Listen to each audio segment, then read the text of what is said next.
It's Good Friday. I'm glad that you joined us again today. I've got I've got a nice drink I'm going to make today, and hopefully it's representing of Good Friday. In the Christian faith, this is a very important time of the year, and it's going to be very, very difficult for some of you this year as you move through a time when you used to do things with family and friends in larger groups, and you're unable to this year.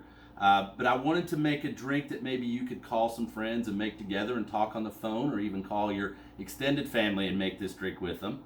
I was reminded of this early this morning when I went outside and had a cup of coffee and just me and the dog sitting on the porch, and Mrs. Robin Redbreast was building a nest in the tree right next to our house. And it helped me to remember that even when there's bad things, there's always something good on the horizon. And if you're a non-believer, that's okay. I hope that you at least see the renewal that happens in spring. Because of that, today's drink is called the Bourbon Rose. In Kentucky, roses are pretty important also this time of year. As we move into the racing season, and most of us spend our Easters in a very traditional way. Obviously, many times on Sunday, we're at church at an Easter service, but on Saturday, we're usually at the track having a cocktail.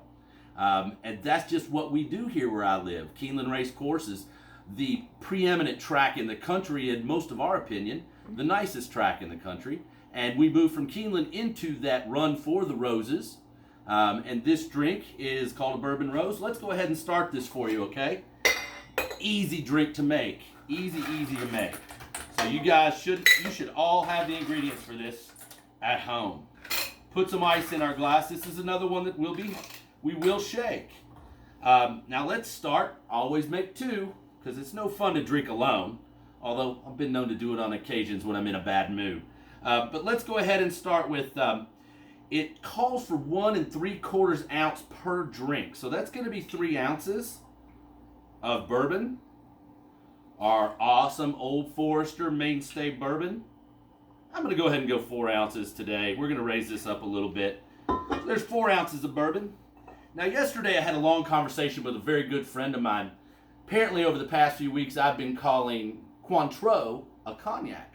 And I apologize, I'm actually wrong about that. Cointreau is a brandy. It's a French brandy, so the assumption is cognacs are French. However, because it's not made from wine and it's not made in the cognac region of France, it's a French brandy.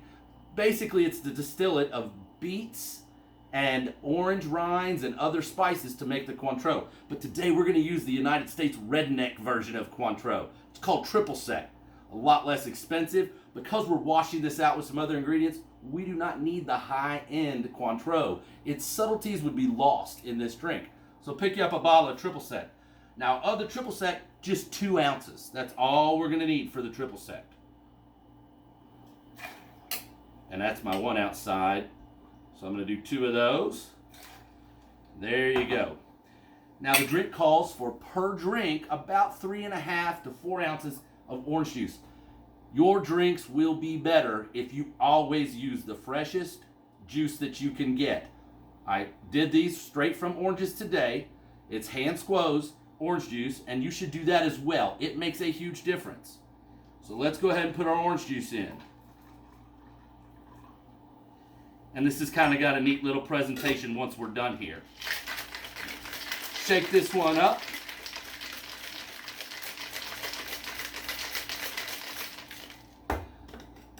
I've put 2 large ball ice cubes into these glasses here. Strain this out over the top. Now here's where the rose part comes in. Either grenadine or cherry juice. Just onto the top. We just want it to